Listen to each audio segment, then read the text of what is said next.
Бир кишинин 3 уулу бар экен. Бир күнү ал кенже уулун токойго отун кыйып келүүгө жумшаптыр. Эне тилибизди өнүктүрүү багытында өлкөбүздө бир катар программалар иштейт. Алардын бири эл аралык фонддордун колдоосунда ишке ашып жаткан көп тилдүүлүк долбоору. Аталган программанын максаты бир эле учурда окуучуларга эне тилинде мыкты сүйлөгөндү окутуу менен орусча, англисче же дагы бир чет тилин кошо үйрөтүү. Азыр бул багытта республикабыздын 80 мектебинде иш алып барылат. Ар кандай багытта иштейбиз. Биринчи багытыбыз кыргыз тили, орус тили, англис тили окуткан мугалимдердин квалификациясын жогорулатуу, аларды коммуникатив методикада иштөөгө үйрөтүү.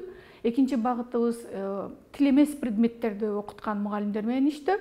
Алар өздөрүнүн предметтеринде экинчи тилде сабак беришет. Орус тилдүү мектепте кыргыз тилинде математика өтүлүшү мүмкүн, сиз айткандай, же болбосо мекен таануу, сүрөт тартуу, музыка, чийме чийүү же ошого окшогон мугалимдердин кайсынысы экинчи тилде сүйлөй алса, ошол мугалимдин потенциалын колдонуп, ошол сабакты экинчи тилде өтүп жатышат. Окуу орус тилинде жүргүзүлгөн борборубуздагы номер 27 мектепте кыргыз тили көп тилдүүлүк программасынын алкагында жаңы ыкма менен окутулуп жатат. Анда тилди окутуудагы негизги темалардын бири болгон зат атооч, ат атооч же башка грамматикалык темалар эмес, сабак адаттан тышкары жомок жазууну үйрөнүү тууралуу болду.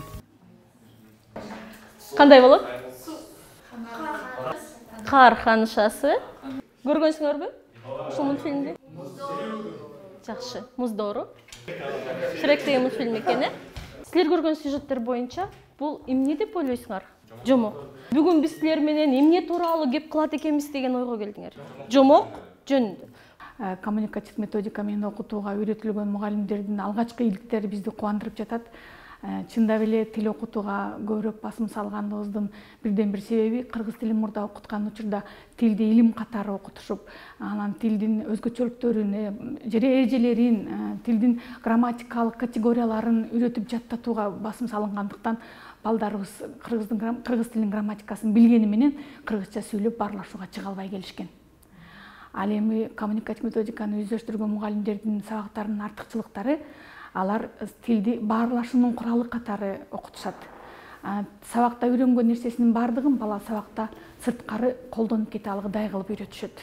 Мындай ыкма менен окуучулардын кыргыз тилинде сүйлөө өречи жакшырып, тилди тез үйрөнүшөт. Адаттан тышкаркы бул ыкмада сабак кызыктуу өтүп, эми үйлөрүндө орусча эмес, эне тилинде сүйлөп калышканын шаардык окуучулар кубануу менен айтып беришти. Бул кыргыз тилдин бул методу мага аябай жардам берди, анткени мен көчөдө тагыраак сүйлөп калдым деп ойлойм.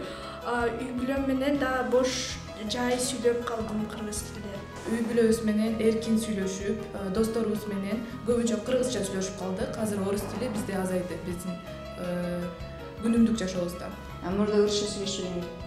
Ооба, орусча сүйлөшчүк. Орусча көп сүйлөчүк да. Үйдө дагы орусча, ата-энебизге бир нерсе сурасак да орусча сүйлөп жооп беришет. Көп тилдүүлүк программасы менен окутуу балдарды эне тилинде сүйлөөгө тез үйрөтүп, жакшы натыйжа берип жатканы ал боюнча өткөрүлгөн мониторингде белгилүү болгон. Билим берүү министрлигинин адистеринин айтуусунда, келечекте бул программа менен окутуу бүтүндөй өлкөбүзгө жайылтылат. Калия Карыбекова, Үсүн Камчыбеков, Толгонай Турсунбай кызы, билим жаңылыктарына.